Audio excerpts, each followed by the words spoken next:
আজ ময়মনসিংহের শহীদ পরিবারের কাছে আর্থিক সহায়তার চেক হস্তান্তর করবে জুলাই স্মৃতি ফাউন্ডেশন। বিস্তারিত জানাতে নগরীর টাউন হলে আছেন রিপোর্টার ওবায়দুল হক। আমরা সরাসরি যাচ্ছি তার কাছে। ওবায়দুল, জুলাই শহীদ স্মৃতি ফাউন্ডেশনের উদ্যোগে জুলাই আগস্ট গণঅভ্যুত্থানে শহীদ হওয়া ময়মনসিংহ বিভাগের শহীদ পরিবারদের মাঝে অনুদানের চেক বিতরণ করা হবে কিছুক্ষণের মধ্যেই। এই মুহূর্তে কিন্তু আমরা দেখতে পাচ্ছি যে যারা অনুদানের চেক নেবেন তারা কিন্তু একে একে আসতে শুরু করেছেন। আমি এখন আছি ময়মনসিংহ নগরীর টাউন হলের অ্যাডভোকেট তারেক স্মৃতি মিলনায়তনে।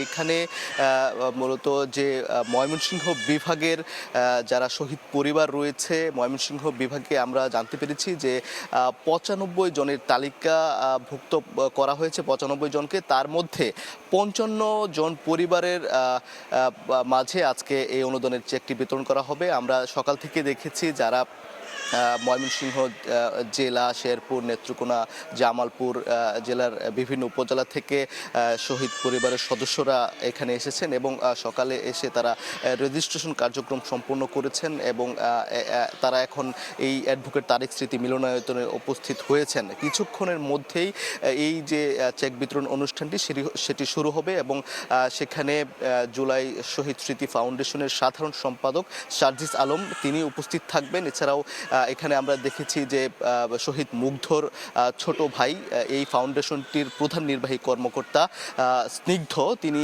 এখানে এসেছেন এবং শহীদ পরিবারদের সাথে তিনি কিন্তু কথা বলেছেন, তাদের সমস্যাগুলো কী কী জানতে চেষ্টা করেছেন এবং তারা যেটি বলছেন যে এই শহীদ পরিবারদের শুধুমাত্র এই আজকের এই অনুদান ছাড়াই নয়, তারা চান আসলে যে এই শহীদ পরিবারদের স্থায়ী পুনর্বাসন এবং যারা আহত হয়েছেন তাদেরকে কিভাবে পুনর্বাসন করা যায় সেটি কিন্তু তারা চেষ্টা করবেন, এমনটি তারা জানিয়েছেন। তো এই ছিল ময়মনসিংহের টাউন হল অ্যাডভোকেট তারেক স্মৃতি মিলনায়তন থেকে আমার কাছে সবশেষ তথ্য।